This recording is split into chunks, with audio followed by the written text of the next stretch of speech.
everyone. Good afternoon, ladies and gentlemen, and welcome to the Australian War Memorial and our brand new theatre. Now, I keep saying that each month, but we only opened in April, so until it gets to at least a year, I'm going to say it's our brand new theatre, because it is. My name is Dr. Carla James, and I'm the Head of Military History here at the Memorial. I'd like to begin by acknowledging the traditional owners in the land on which we meet today, the Ngunnawal and Ngambri peoples, and pay my respects to elders past and present. Now, this afternoon, we're very excited to join Emerita Professor Christine Helliwell and author Phil Craig in an author conversation as they discuss Australia's secret operations in Borneo in 1945, as well as Britain's behaviour in Southeast Asia during the final months of the war.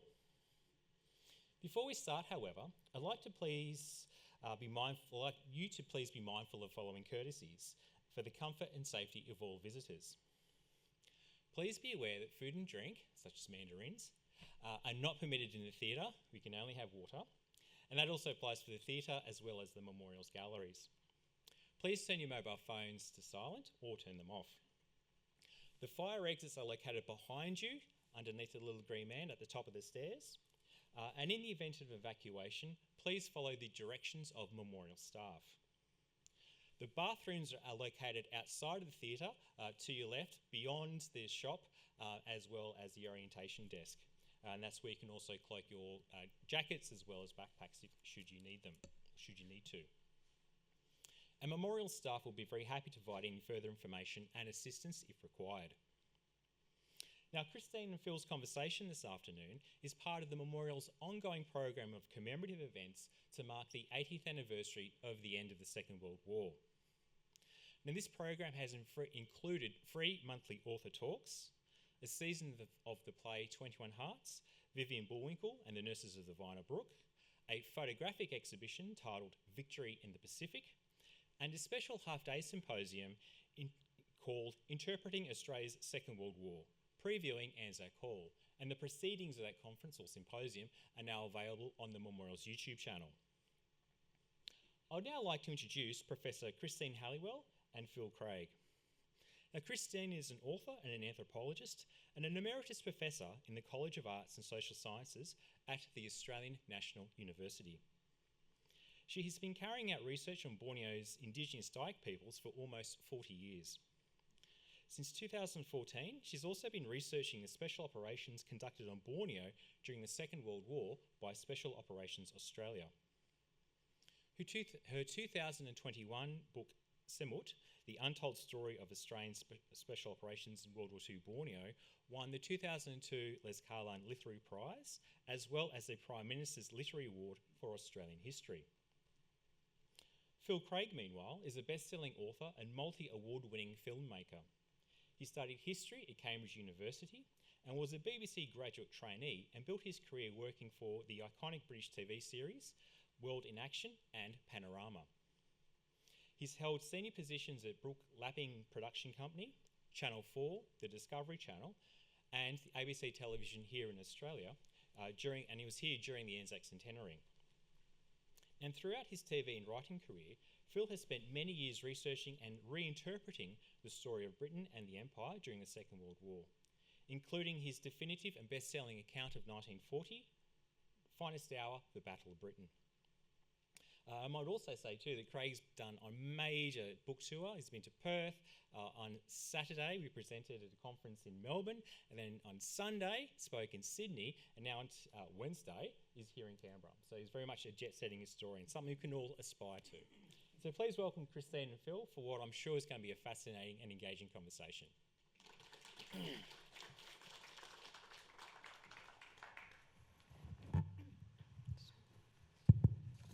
So thank you, Carl, for that introduction. And can I just start by saying what a great pleasure and a great privilege it is to be here today to talk with Phil about his fascinating new book, 1945, The Reckoning.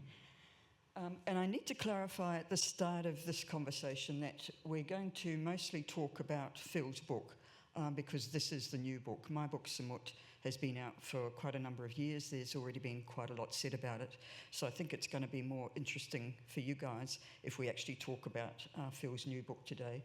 But there will be some moments I hope, where we can also talk, at some length about Semut. Okay, so Phil, The Reckoning concludes a trilogy which I think you started 2 or 3 decades ago, and it follows on from Finest Hour, which I think was published in 1999, and End of the Beginning, published in 2002. Now, what struck me about this latest book when I read it, in relation to those 2 earlier books, and I think in relation to a lot of popular military history in general, is that it has a kind of darker tone. It has a less celebratory tone, a less triumphalist tone than a lot of books about World War II. It's more nuanced, I think, about what World War II meant for peoples in other parts of the globe, particularly. So I would see this as a more sort of overtly political book than either of the other 2 books. It's highly critical of some of the decisions that Britain and the other colonial powers, the other allied powers, made, especially towards the end of the war. And it makes the case quite forcefully that many of these decisions often went directly against earlier promises that they'd made to, the colonised peoples, and in fact went against various sort of treaties and charters that they'd signed. So can you start by telling us a little bit about why you decided to end the trilogy in this way? Why the shift to this kind of with darker... pleasure, and thank you for to Carl and to you. And I was here 2.5 years ago, and I met Christine, and I was researching this very book. So it's such a thrill for me to be here today, to see that book in the shop, but also to be somewhere that I think is one of the great places of history and remembrance in the whole world. So it's wonderful for me to be here. There are several ways I can answer the question about why I wrote the book. I mean, the glib one is because my mother-in-law told me to. And I think one should always do what one's mother-in-law says. In that I hadn't finished my trilogy, and there was a particular story that she's actually directly involved in that I wanted to include in that. So I thought it was about time I got on with it. But the more serious answer is, I'd written other books, I'd had a TV career. I never quite got around to dealing with the end of the war because I always thought it would be very, very hard. There is political material in the earlier books. Certainly the growing rivalry between Britain and America over empire and over finance is part of the second book. But the whole conversation really about history, I think, changed a lot in the last 15 years, especially after Black Lives Matter. And the conversation we've had about how we should remember our past. I know it's a big thing in Australia, it's particularly a big thing in Britain. Which statues should be pulled down, which should we leave up? How should we teach empire? How should we balance some of the positive elements of it with what we now know were the truly terrible aspects? And I think what I've been trying to do throughout this whole trilogy actually is develop an alternative view of Britain that is not British-centric, that is actually the view of Britain's empire, dominions, but in particular the colonised people of empire. And their voices really dominate this book, which I think makes it a little bit different to the average one you'd find. And I think also we Brits, we tend to really romanticise the Second World War, and we love the idea of that we were the plucky underdogs. I'm sure some of you here will be familiar with the movie Battle of Britain, the Dad's Army series, all the stories of the Blitz and rationing and backs against the wall and Dunkirk, and we're hanging on by our fingernails, fighting to defend the world from freedom, and the world of freedom from tyranny. And of course there's a lot of truth in that. But the rest of the world never once saw Britain in that way, for very good reason, because for many, many decades and centuries, Britain had been anything but an underdog. It had been an overdog, often a bully, very ruthless, quite aggressive. The French don't call us Albion perfide for nothing. We were famous for breaking treaties and breaking promises. I mean, this is the country that rises to power by starting wars before it declares them, by assassinating its enemies whilst negotiating peace treaties. I mean, we were pirates. And that's how the world regarded us. And I think that if you start to incorporate that perspective of Britain, especially in the final year of the war, all sorts of interesting things happen. Because as you alluded to, there's a lot of propaganda, starting with the Atlantic Charter, which is a document Churchill signs with Roosevelt, a very ambitious progressive document, promising that the Allies are fighting for a future without empire, very explicitly, where people will be able to determine their own governments. And yet, as we get towards the end of the war, Britain, France, Holland, and actually also, now Roosevelt's dead, America, they really do slide away from some of those values. And I know we're going to talk about Vietnam later, but that's a particularly bad example, I think, of where broken promises set the world up in this region and indeed Australia for 30 odd years of misery that I don't think was necessary. And the reason for that, in my view, is what I call imperial muscle memory at the top. And of course, we're confronting, I think, in Australia exactly those kinds of issues at the moment with respect to, wars with Aboriginal people. And I think the memorial has been confronting those kinds of issues as well in terms of how we memorialise those kinds of wars. And it's also one of the issues I was trying to address in my book, Semut, because I felt that right through the Pacific, the kind of the views and not just the views, but the actual actions that local people had taken part in during World War II had been largely neglected by military historians. And of course, this book, as I'm about to come on and say, largely focuses around the activities of a number of Indian people during World War II. So, as I say, most of the book is set in India and neighbouring areas. And the book is largely organised around the contrast between two quite remarkable Indian men who were both proponents of independence for India. This is one of the really interesting things about the book, I think. So on the one hand, you've got the great Indian nationalist hero, Subhas Chandra Bose. I hope I'm pronouncing that right. I think you are. Yeah, who rejected any kind of accommodation with the British, who was completely anti-British, rejected any kind of accommodation, any kind of compromise with the British, and who indeed founded the Indian National Army, the INA, which fought with the Japanese against the Allies during the war. So on the one hand, and he did that because he saw that as the path to independence. As he saw it, he just had to reject any kind of alliance with the British and fight on the opposite side in World War II. And on the other hand, in your book, you've got this other character, this great Indian soldier, Kotindera Subaya Timaya, or General Timmy, as he's often called, who took exactly the opposite path and fought with the British in the British Indian Army. And in fact, he ended up in a very high-ranking position in the British Indian Army. And he did that because he saw that as the path to independence. So you had them fighting on opposite sides. And you have this lovely phrase about General Timmy. You write of him, quote, making compromises with evil, in contrast to Bose, who just rejected any kinds of compromises with the British. So, in a way, I saw these two men as personifying two very different positions that Indians in general held with regard to the war. Because you actually had Indians, and I hadn't realised this before I read your book, you actually had Indians in large numbers fighting on both sides in this war. And indeed, as in the case of General Timmy, you had brother fighting against brother because his own brother was fighting with the INA. So can you tell us a little bit more about these two men? Because in a sense, they form the backbone of the book and why you decided to focus yes, with the book pleasure. around I mean, them. my background is television, and the secret to a good television documentary is, well, great characters. I mean, we're going to talk a lot about this political and strategic theories today, but I think hooking people in with really good characters is a really good way to entertain a TV audience or book readers. And if you can intercut two people across the narrative, that gives the story energy, and it allows you to make all sorts of interesting comparisons. And the story of Timmy and Bose is so fascinating. I mean, they're both actually very similar. They're very, very clever young men from the kind of upper class of Indians serving the Raj as barristers, civil servants, or in the army. Timmy's family are wealthy coffee planters who live a life very similar to their white neighbours. And there's a lot of military in his background. He loves the army, he goes in the army, but he is very, very interested in what Gandhi is saying, what the Nehrus is saying, and as he rises through the ranks, he's befriended by the Nehru family. Not the Nehru that goes on to be the Prime Minister, but the father, who was really the father of Indian nationalism, Motilal Nehru. He's very reluctant sometimes to do what he's told. He continually clashes with his white superiors. Once he's told to take men into the streets to suppress a demonstration for independence.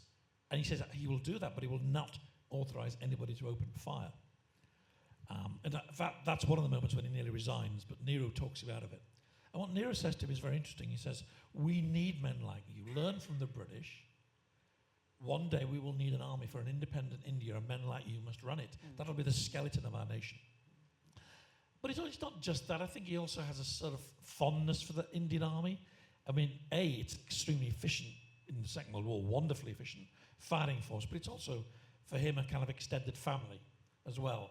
And with its very unique lifestyle, which somebody rightly summed up as a mixture of tiger shooting, pig sticking, bridge playing, and adultery.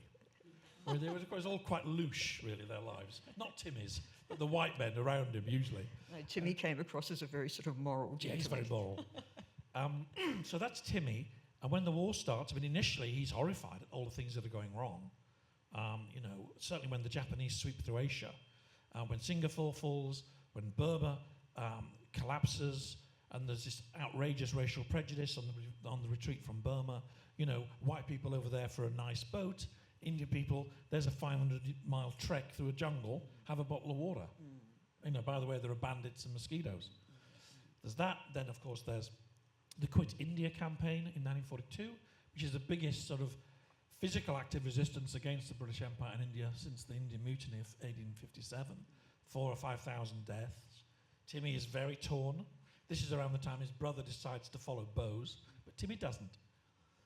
And then finally, and worst of all, the terrible Bengal famine, which, if not caused by Britain, and I don't think it was certainly exacerbated and bungled and awfully badly managed and a very shameful episode. But even after that, he stays loyal, which is extraordinary, actually. I mean, one of the questions I try to ask myself is, we'll get on to Bose in a second. People sometimes say, well, why did these Indian soldiers volunteer for Bose? I think the better question is, why did so many not? I mean, by the end of the war, there are 2.5 million volunteers, all volunteers, fighting alongside men like Timmy in the army. I think for most of them at that point, they decided this would be it. Once this war was over, the Brits are out. But they didn't go with Bose. So who's Bose? Well, he's like Timmy, child of the upper middle class, very intelligent, earmarked for Cambridge, a bit of a teenage radical, gets more and more radical, gets into student protests. But he's got one foot in the world of constitutional politics. He's in the Congress Party. He becomes a rival to the Nehrus and Gandhi. At one point, he leads the Congress Party. He's very charismatic. He writes a best-selling book, globally acclaimed. He's on the cover of Time magazine as a possible future leader of an independent India. And if he'd taken a different path, he could well have been the first leader of an independent India. He's exactly the sort of person who ends up running the former imperial colonies in the 50s and 60s. But he takes a different path. Like a lot of people, like a lot of young men in a hurry, he is fascinated by the dictators of Europe in the 30s. Stalin initially, but also Hitler. Men who he thinks can transform a society in a generation with a paramilitary force and a kind of military system of command, not bothering too much with that democracy nonsense. So he's already beginning to drift away from Gandhi. And Gandhi eventually decides he's a demagogue, which he is. And he also, I think, with Bose, he saw himself also as a spiritual leader, like a warrior prophet. And I think the idea of standing on a dais with a parade and burning torches, I mean, he got into that. So he didn't actually create the INA. He inherits it. But the key thing about Bose, which I find quite a lot of this book is me thinking about how history works and how sometimes it can be bloody annoying. Because in the India of today, Bose is a hero. Prime Minister Modi talks about him often as the true hero of independence. Because, as you say, never compromised with the Brits. From the perspective of 2025, we look back, we say empire bad, therefore Bose good. But if you live in the time of Bose, it's not quite so straightforward. I mean, this is a guy who goes to Berlin, hangs out with Hitler, has dinner parties with Goebbels, is personal friends with two of the people at the Wannsee conference who designed the final solution, visits concentration camps, speaks approvingly of what the Germans are doing, and when challenged by his old left-wing friends about what's happening to the Jews in the East and others, the Poles, he says, I do hear these stories, but our focus must be on India. What our allies do in the East does not concern me and never will. So you could say, well, he's super focused, my enemy's enemy is my friend, or you could say he's an immoral power seeker. He then works with the Japanese, and when he sends his men into battle, which he does, he's convinced, this is in Fall and Kohima in early 44, and this is when he's up against Timmy and Timmy's army, the Indian army. It's 80% Indian, 14th Army. He is convinced that the minute the Indians fight other Indians, the British Indian Army will collapse. They will just all desert, and together they will march to Delhi and install him as leader. He's completely convinced that's going to happen. And he couldn't be more wrong. And the deepest reason for that is probably that the Japanese were terrible allies for him. They didn't give his men much help, much leadership, and now and again they would even slaughter his own men. But the real reason is men like Timmy, looking on, basically decided, we don't want to build a new India on Japanese bayonets. We don't trust the Japanese, we don't trust Bose. But it's just one of those fascinating stories about choice and the passage of time. I think that Timmy should be a hero in modern India, but sadly, although I do WhatsApp with his grandson, not many people have heard of him. But Bose, you fly to Calcutta, you land at the Subhas Chandra Bose airport. He's everywhere.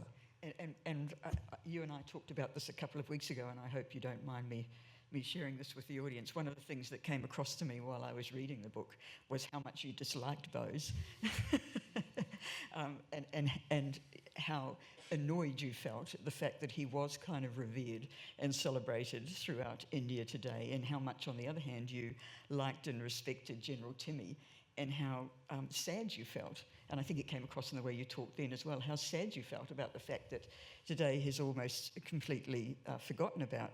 And I'm kind of interested in this and the emotional responses you had to these two men, and I'm interested in whether it affected the way you wrote about them. And one of the reasons I'm interested in this is that while I was writing Semut, and I think I told you this, I developed a deep and abiding dislike of one of its key characters, Major Tom Harrison. Those of you who have read the book will be familiar also with. rather messianic. Well, rather messianic as well, that's correct, whose papers, in fact, are held here at the memorial. And it was this intense dislike I felt for Harrison surprised me, because I, on the face of it, had a lot in common with Harrison. We're both anthropologists. We've both spent a lot of time in Borneo working with Dayak people. I read a lot of his anthropological work on Dayaks before I began this research, and yet the deeper I dug into Harrison, the more loathsome I found him as a character. And of course, a lot of the men I interviewed as well told me that they had intensely disliked Harrison as well. So I worried endlessly as a result of that while I was writing Semut, that I was in danger of sort of being biased against Harrison, that I was going to sort of go over the top in the way I wrote about Harrison. And I think it actually led me in the opposite direction. I think I ended up actually not putting stories about Harrison that I knew in the book, because I was kind of worried that I was maybe just going a little bit too far. So first, am I correct in thinking that you dislike Bose? Well, I think you've already answered that question. And I'd be interested to hear a little bit more about, your emotional responses to Bose and General Timmy, and whether or not you think that affected the way you wrote the story. Well, all of that is right and true. I had some terrific help from several dear Indian friends, in particular Tirthankar Roy from the LSE, an economist. He actually wrote to me an email, because I was worrying about this, because I've already had a lot of people online, because anybody under 30, or if you're on Twitter, a lot of Indian people will immediately say, Bose was a hero, Timmy and all of the other 2.5 million, they were just mercenaries for empire, and India should be ashamed of them. So I knew that was coming. But Tirthankar, when he read it, said, actually, Phil, I've heard worse things said about Bose in the regimental dinners at Indian Army regiments in the last month. And so a lot of Indians do dislike it, but they tend to be ones associated with the army. Yeah. I wanted to try and understand him, explain, why he was radicalised in the way he was. I mean, the British treated him terribly. They threw him into a terrible prison for several years, broke his health. He was never a well man again. He saw friends of his hung. You can see why that would turn you into just this fierce loathing of the Brits. And he was incapable of seeing beyond that, even if it meant doing deals with devils. I do, though, he becomes famous as a school rebel all the way back in 1916, I think it was, or 1919. And he He's involved with a gang of boys who beat up a teacher, a white teacher in his very posh school in Calcutta. And the teacher's called Otan. And for a while, other teachers in Calcutta are Otanized, which means they're also attacked by their pupils in a display of solidarity for this young rebel, glamorous young rebel, Mr. Bose. And so I just write here, offering the readers a choice, although it'll probably be obvious what mine would be. His public life began when he transformed a man into a verb. So what should his be? To Bose, 1. Success through personal sacrifice. Vindication after death. Example. It was hopeless, but they believed they could Bose their way to ultimate victory. Number 2. Willing to ignore evil for sake of ambition or fanaticism. Example. He saw the death pits, but now he was far too Bosed to care. So that's kind of how I see him, really. And yeah, talking about the way that history treats, I think history it's kind of kind to extremists. You don't have to live in their era. It's easy to, especially if you get your history through an emotionally manipulative 30-second TikTok. And I think I mentioned in the book, there's a 10-part series that Amazon Prime made of Bose. And it's really well made. It's the full Bollywood production. All of these incredible battle victories. And all these awful atrocities where the British bomb his hospitals and shoot all the nurses. And there's barely a word of it that's true. But it's incredibly effective. And the only time you see Timmy's army, the army that actually beat the Japanese and him, they are just running away as cowards, which are, Timmy's grandson isn't too pleased about that. I think if you met the producer of that series, they'd have quite the conversation. But yeah, that's the way history works. And actually, in my own country at the moment, and please feel free to disagree. There's a popular band called Kneecap. They've been in the news. They're a young Irish band, and they're very kind of fashionable and angry young men, and they chant and they rap, and their audiences go, up the IRA, up the IRA. Now, I was covering Northern Ireland in the 90s. I remember how thrilling it was. People were just beginning to reach across the divide, trying to find common ground, trying to learn how to forgive and forget, to build a new nation, to share, to reconcile. And at that stage, pop stars were getting up at stage with the Union Jack and the tricolour and saying, we need to sort this out. There's a very famous picture of Trimble and Hume on stage at some pop concert holding hands in front of a massive cheering crowd, cheering for peace, cheering for compromise. 30 years on. It's just, I don't know. It's like you're spotting a football team, isn't it? It's easier. Oh, up the IRA. And there's a little bit of that, I think, with the story of Bose. Now, one of the things that I think the book does very well, and the earlier 2 books did this very well as well, and there are many things that the book does very well, but this is one of them, is to focus on the lives it's to focus on the stories of what we might call a number of sort of ordinary, uncelebrated Brits. Ordinary people who are just doing their best during the frenzy and the horrors of war. And the book draws out the fundamental sort of decency and humanity of a number of these people, and it creates a really nice kind of contrast with some of the, shall we say, less savoury aspects of British behaviour during the war. It's sort of contrasted with the great humanity and decency of a number of sort of ordinary Brits. So, I've just lost a page here. Hold on, just lost the page. You're talking about Angela, aren't you? I'm about to mention Angela, it's true.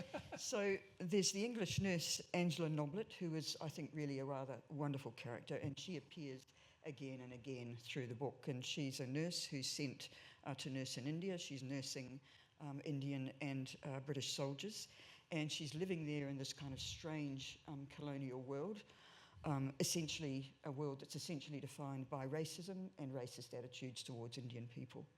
Yet, nevertheless, she, as you present her in the book, describes this really quite wonderful sort of open-mindedness and generosity of spirit, and a quite wonderful curiosity about the world she finds herself in.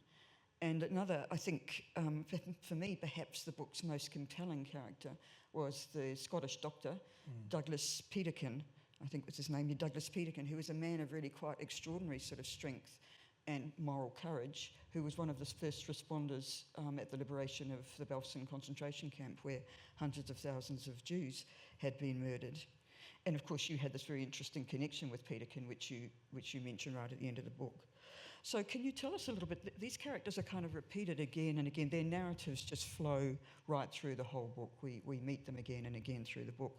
So can you tell us how you came to find these characters and build these really quite substantial narrative threads around them? What's his name? Arthur Tithering. Was it Arthur Titherington? Yeah, he's one the of the prisoner. POWs was another of these characters. So can you maybe tell us something about how you found these characters and the role you saw them as I was playing? certainly, I think I mentioned that with the Atlantic Charter was all these bold promises, but actually from the very beginning, Winston Churchill is telling his friends he has no intention of honouring it, which is terrible. And at the very top, I think there was a lot of that kind of cynical, broken promises and secret hidden agendas, which of course some of that figures in your book as well, of course. But here's a remarkable thing. Churchill didn't run the government alone. He was in a coalition with Labour, and to be honest, without Labour, he would never have probably survived as Prime Minister in 1940, because quite a few of the Conservatives in his own cabinet were keen to do a peace deal with Hitler then. So he needs Labour. And during the course of the war, a whole new generation of people take power, and they take the words of the Atlantic Charter, and they put them in pamphlets and posters. So the soldiers on the ground and the nurses, the men and women in the services, they come to believe that they're fighting not for the kind of causes of the First World War, for God, King and Empire. They're fighting for democracy, for a new world of self-government, for a sort of progressive vision of the future. And I think Angela, I was so happy to find her, is the lovely example of that. And I think it's quite clear from reading the book that I fell in love with her a bit. She's a wonderful character. She's funny, she's warm, she falls in and out of love. She's quite cheeky. She tells a very funny story about dysentery. And then you don't get that in many books, so it's probably worth the price for that. And she's just a wonderful, and she writes about her world. And is this really 1944? It is, she's just, may I read just one paragraph? Yes. Just wanted to give us a bit of a sense of her and the optimistic side, because there's a lot in this book that is me bashing British policy. But I also wanted to somehow hold that in balance with my overall feeling that this generation did something remarkable. And the trilogy, I've actually called it a love letter to that generation. And they did. And it's confusing, but I think it's important to understand that the power of Britain's empire, including massive contribution from Australia, is the reason it can do good, even if that empire itself involves frequent acts that we'd be rather ashamed of and should be. Anyway, I'll just read you this little bit. She's on the riverboat, and treating it, it's like a hospital steamer, treating all these soldiers. Angela was proud of her nursing on the river. She enjoyed seeing weak and desperate men transform under her care. There was a shortage of qualified doctors, and so Indian licensates, partly trained medical staff, worked on the steamer too. One evening, as a soldier with cerebral malaria was slipping into a coma, one such young man had a crisis of confidence and held back from administering the intravenous quinine that Angela, from painful experience, knew was the only hope. As we stood there looking at the patient by the dim rays of a kerosene lamp, it suddenly dawned on me that he'd never given an intravenous injection before. I took his hand, encouraged him to try, and that boy's life was saved. The calmness and camaraderie of days and nights like these touched Angela deeply, as did the friendships and romances that she saw developing between men and women of very different faiths, races, and backgrounds. Her hand on that of the nervous young doctor, wheeling around the deck in her sari in front of her cheering friends, reciting Urdu poetry up towards the stars. All of it combined into a vision of a better world, an antidote to all the inequalities and abuse she'd witnessed. In her diary, late one night, perhaps after one of those moonlit dances, she wrote, "Ahead of me curves the moon, a single thread of light flanked by a single star, proclaiming to the Muslim world the advent of Idra al-Fitr, the end of the long fast. The sky above me as I write is a lucent indigo, drawing its light from the increasing stars. Like the new fire of Easter in the Western world, This festival speaks to me of a fresh start in life, a time for hope, a time for trust, a time for a peaceful future. Isn't that amazing? She wrote that in the middle of the Second World War. So yeah, she's like the conscience of the book, and the woman I probably should have married. But we missed each other by a few decades. I must have been very good friends with both of her daughters. She had we think, the reason I mentioned that is I think they think, she had a fling with that Indian doctor on the boat. Okay. Because she breaks off one engagement, then she actually ends up meeting another British guy at the end, and they get married. But her story is really, really entertaining. And also, I think I also I didn't want just to write a book that's political preaching. I wanted to sprinkle the politics over people. So, because it'd be more entertaining, I hope, for anybody who wants to read it. And as I say, I think those kinds of threads that you have running through of these kind of ordinary, decent people really do serve to sort of counterbalance the kind of more critical stuff that you have about British policy and British decisions and so on. Now, let's come on and talk a little bit about Operation Semut. You devote quite a bit of space in the later parts of the book to Operation Semut, which, as most of you in the audience will know, was a secret, ostensibly Australian operation that took part in Borneo in 1945. And of course, I'm very interested in what you have to say about Semut because, I've done a lot of work on the operation myself. And I agree with much of what you have to say about the operation in the book, but one of the areas in which we diverge, which I think is quite interesting, is that we have rather different views on how the operatives themselves saw and portrayed the operation.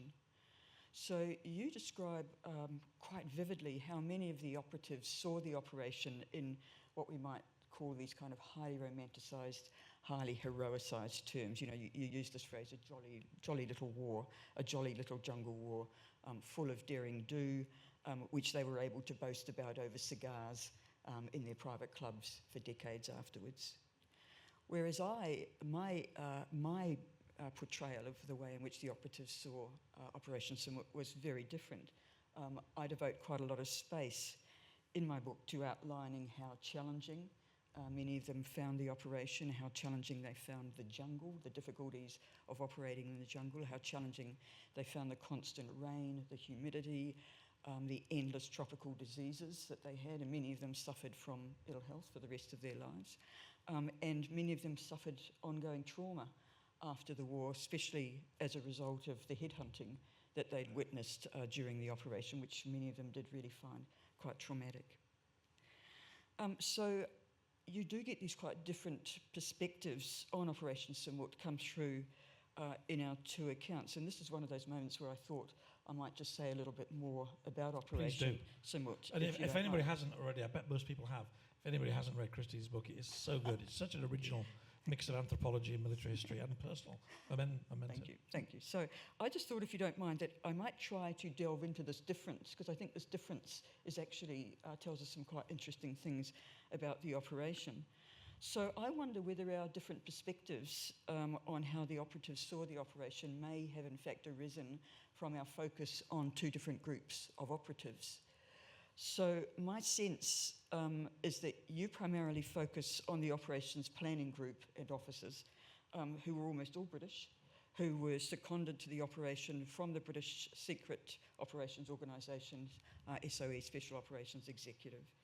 And this group essentially planned the operation. They comprised most of the group of commanding officers and so on, but they actually didn't take part in a lot of operational work on the ground. I remember there was a wonderful phrase that Keith Barry, who was one of the Australian operatives on the operation, used for years afterwards when he talked about his British officers. He said what they were, their line basically was, "You take the high ground and I'll cover you." And I kind of, that was a kind of line that he used for the rest of his life to talk about the British on the operation. Are we saying there's a history here of British people sending Australians on dangerous missions that are ill-planned? This is what I'm about to come on and sort of talk about. Did that ever happen before? So for many, and I think it's quite understandable that you wrote about the British because your book is about the British during the war primarily. For many in this group, I think for many in this British group, the operation existed primarily in order to further British colonial interests in Borneo at the end of the war. So once the war was over, they were there to try to effect an easy reimposition of British colonial rule. And I agree with you. I think it's very likely that this group did view the operation in very nostalgic terms. They probably did talk about it for years afterwards in their private clubs and so on. And I think you certainly see this view coming through in Tom Harrison, who I talked about earlier, in his memoir of the war, World Within. Who you were not destined to marry. That's right, who I was not destined to marry. I think you certainly see this view coming through in his book, where he portrays himself essentially as this kind of brave, heroic British figure flying the flag for Britain in the middle of the jungle. Now, I, on the other hand, focus primarily on the Australians, who comprise most of the operation's overall personnel. I think they were about 85% of those on the operation.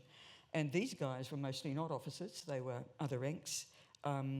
Most of them were working class, lower middle class guys. Many of them had had tough wars in the Middle East, in New Guinea. They came on to Operation Semut from, wars elsewhere. And so these were not the kind of guys who belonged to private clubs. And one of the important points that I discovered about these Australians when I was doing my research was that, in fact, many of them didn't talk for years about the operation. Some of them never talked went to their deathbeds. Or maybe until they met you. Yeah, well, most of them had already died, but by the time but their families, when I met them 70 years later, actually didn't know about Operation Semut, didn't know what had happened. And I discovered that most of these Australian soldiers had, in fact, been sworn to secrecy by their British officers at the end of the war. They were threatened with the Official Secrets Act and told that if they ever talked about the operations, they would be in serious trouble. And of course, the British then went off back home and wrote books, and like Tom Harrison and so on, about the war. But many of the Australians actually never talked about it. Oh, that's so interesting. It's very interesting. And the 1970s, the 1980s, you suddenly got this... I think you're right. You got this flowering in Australia of guys on Operation Semut and other SOA operations actually suddenly realising that they should be talking about what they'd been involved in. So this seems to me to tie back into one of the quite important themes of your book, that individuals fighting on the same side in a war don't necessarily all know the same kinds of things, and they're not necessarily fighting for the same kind of cause. My sense of the Australian soldiers who fought as part of Operation Semut was that they generally deeply resented British command over the operation. Many of them really quite deeply disliked the British officers. They talked about them as high-handed, as, you take the hill and I'll cover you. They actually formed these quite close alliances with the Dayaks, and many of them actually told me that they had liked the Dayaks they fought beside much more than they had their British commanding officers. So I would be very surprised, and the point I want to make here is that none of the Australians were ever told about the secret British agenda of this operation, which was to reimpose British colonial rule in Borneo. They believed that they were there basically to support an invasion. The Australian landings at Labuan in June 1945. So I would be very, very surprised, given their feelings about the British, if any of them, if they had known about the secret agenda, would have felt very, very sort of enthusiastic about supporting this agenda. So I agree.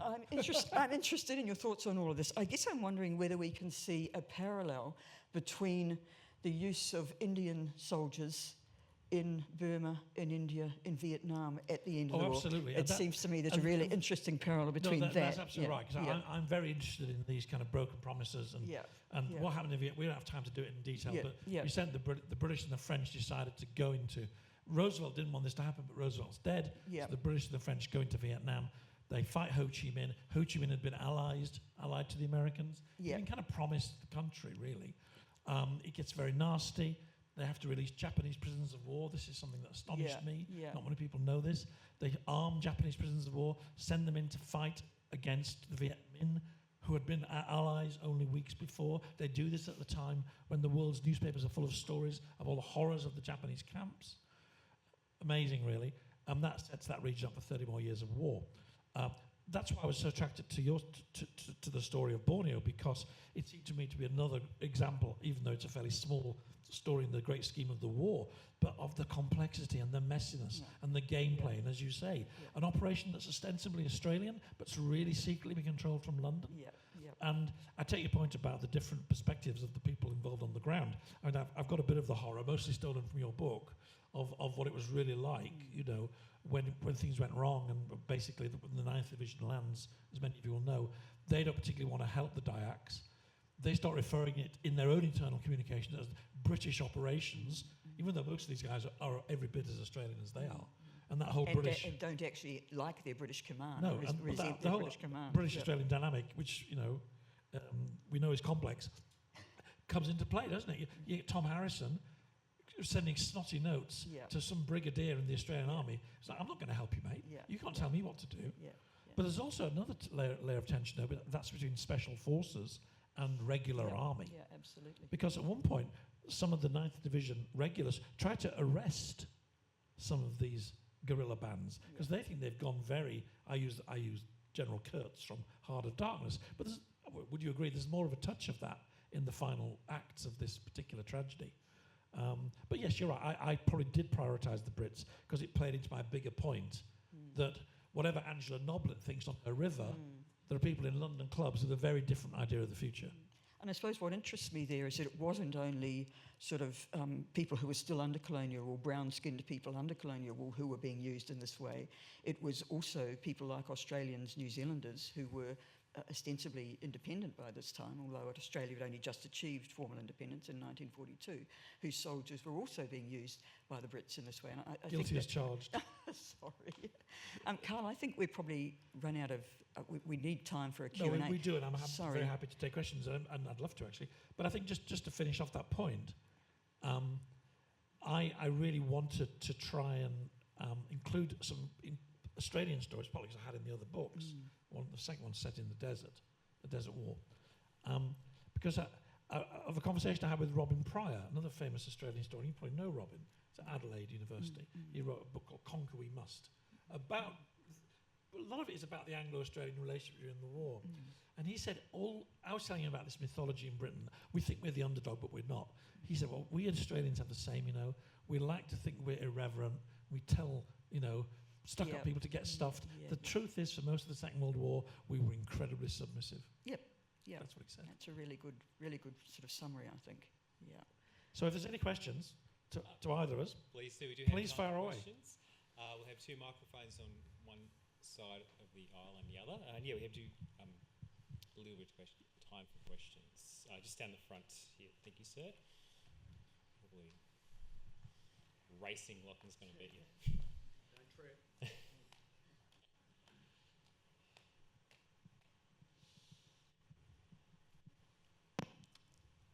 Thanks very much, Adrian, and long-time supporter of the War Memorial, and thanks very much for your presentation. With your book, what would you say is the key point that you've written about that many would have no idea about when they purchase the book, without giving away too many secrets? Oh, I'll give them all away. I think that what would surprise most readers, and what surprised me, is the level of cynicism in Britain about what was happening in the final years of the war. I'm an enormous admirer of Churchill. In 1940, I think he genuinely did save the world. But I think to understand Britain as a whole, you could only see it through the eyes of empire. That was the world they grew up in. There's one particularly shocking quote I found from Clement Attlee. He's the British Labour Prime Minister who was elected in 45. And he also wants to hang on to empire, even though he'd spent most of his career campaigning against it, partly for economic reasons, but I think partly because it was just the way they saw the world. He's got this amazing quote, and he says, I can understand why in Malaya they may not want to have too many British ministers. So I've given this some thought. Perhaps we should approach the Scandinavian countries, for they are as well equipped to rule as we. Isn't that an amazing thing for a socialist to say as well? I mean, it's just basically white people who are destined to run the world. And they talk about the progressive evolution of the colonies. What they meant was, we'll have 15 more years of rubber plantation income, thank you very much. And Britain's ghettos were largely cleared and rebuilt on the basis of money from Malaya, which was hugely profitable. So yeah, I think that might shock people, just how truly awful British people are. Well, not all of us, I hope. Another question just down the front.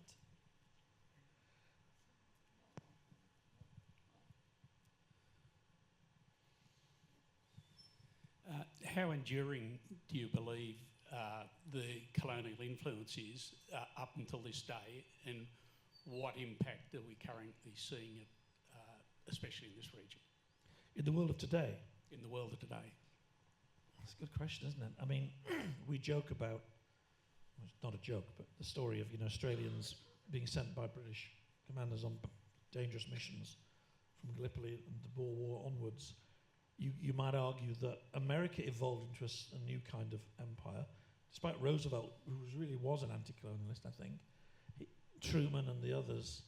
America's changing, it's getting very powerful. The dollar will replace the pound, the US Navy will replace the Royal Navy. They've taken all these bases. If you read the Atlantic Charter, they should give them to the people that live there, but they don't.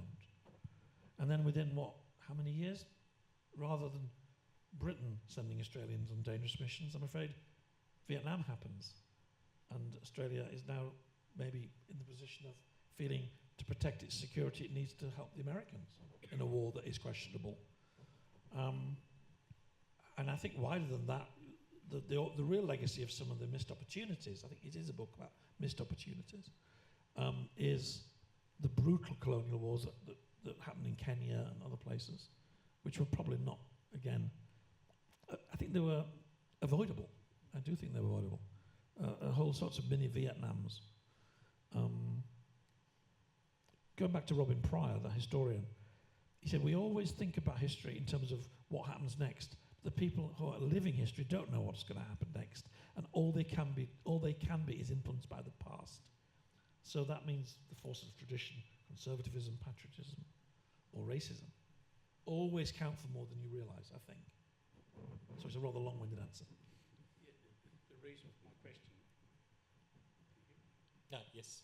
The reason for the question is Australia's just signed the Puk-Puk Treaty with Papua New Guinea, and through social media, I'm in touch with the Senior Colonels Club in Port Moresby, having seconded to the PNGF for some time. And the commentary there is the vitriol in the commentary against the treaty, as they see it as a neo-colonialist grab, and pushing them into a situation and potential conflict that is not of their choosing, even though geography would suggest that because of their position, it's inevitable that they're the meat and the sandwich. So it's just an interesting, from their perspective, it's an emotional reaction rather than anything to do with the logic of geography. So it's that pernicious influence of colonialism and the way they see it, and they see it in racist terms. Well, no, I'm not surprised. Indonesia, they still celebrate the fighting that another British army takes part in 1945. It's called Heroes' Day. It's a big national holiday. It's all about the Battle of Surabaya, where 30 or 40,000 people die. The city is smashed to pieces. It's shelled by the Royal Navy, bombed by the RAF. I don't think 0.25% of anybody in Britain knows that. But it's very much remembered and resented, as you say, in the former colonised world. And I think that, and I'm not the sort of, I'm usually the most conservative person in any room I'm in, which actually is quite easy at the BBC. So I'm not a natural empire basher. I'm the sort of person that rolls his eyes and says, oh, for goodness sake, when people go on and on about how uniquely cruel and evil the British Empire was. I think it was an empire. It had cruelty, it had other things. But even though I'm not an empire basher, really, I think that we need to understand things like Surabaya if we ever want to understand how the rest of the world sees us. I mean, Australia, though, to be fair, did distinguish itself, am I right, in the 50s in the region as peacekeepers as well. So maybe that created some better feelings, perhaps not. I think just as an observation, the understanding of the history, regional history within the region is very poor, even amongst the educated elite. So that what you see, especially now that social media is taking over traditional media, is it's influenced by not so much conspiracy theory, but by the myth of what happened and what didn't happen, as you were describing in India, where where that 180-degree flip has occurred. And in terms of understanding history, from a contemporary perspective, the great shortfall is the lack of understanding regionally of their own histories. I agree. Any more? I quite agree. Any more questions? Just my last questions. Thank you very much for the really interesting presentations.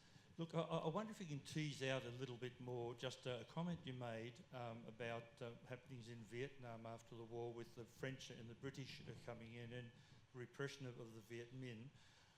Where I'm coming from here, I came across an interesting little book by George Rosey a few years ago and telling the story, and I've been completely unaware of it. If I've got it correctly, Rosey's point is that it's the British who bring in the absolute violence that you described for a number of months, essentially holding the ground so that the French can come back in. Is that a correct? Well, de Gaulle and Churchill, and they're both kind of old imperialists, both really believe in the glory of Britain and the glory of France. De Gaulle was obviously desperately ashamed at what had happened, that France had been defeated and occupied by the Germans. He was very determined to get back into the empire business. Now, Roosevelt, as late as March, is saying to senior British politicians, there's no way we're letting de Gaulle back. Indochina is one of the worst examples of imperialism. I'm not standing for it. But he dies. And for some reason, it's hard to understand quite how quick it is, Truman and his people don't seem to care. So de Gaulle and Churchill, yes, they seize the initiative, they send in an army. While this is happening, the American OSS, that's the forerunner of the CIA, are helping Ho Chi Minh draft the Declaration of Independence. If I had a PowerPoint, I could show you photographs of American officers saluting Ho Chi Minh as he pulls up the flag. And the very first paragraph of the Vietnamese Declaration of Independence is, guess what? The first paragraph of the American one. Amazing. And yet, all of a sudden, this fleet arrives. Ho Chi Minh, it's completely, what's going on? He writes letters to Washington, nobody writes back. You're right, the British, and of course, using Indians, as ever, do the bulk of the fighting, but the French also fight. But basically, they need to release these Japanese prisoners as well, which is they also do in the East Indies. I mean, it's such a dark story. It's completely blew my mind, learning more about it. And the actual quote is, this is de Gaulle writing to General Leclerc, who's the French general in this little operation. I am sending you to Saigon. In your hands lies the future of the white race in Asia. And you sort of wonder, all of the Indian troops who are doing the fighting, what would they have thought if they'd known that? Can I just add, I found this one of the most, I mean, as a child of the 60s and 70s and someone who marched in anti-Vietnam marches, I found this one of the most powerful things in the book. It comes right towards, and in fact, if we'd had time, I would have asked you more about this, because to me, I just kept thinking, in a sense, that what you were describing there led directly to the horrors of the Vietnam War and all of those hundreds of thousands of people who died in the Vietnam War. Yeah, it's a really powerful one of history's part of great the book. mistakes. Yeah. There's a lot more of this in Phil's book. So on that segue, thank you very much, Christine and Phil. It's been a very fascinating conversation, very thought-provoking into the complex legacies of the Second World War. So thank you for coming to us this afternoon.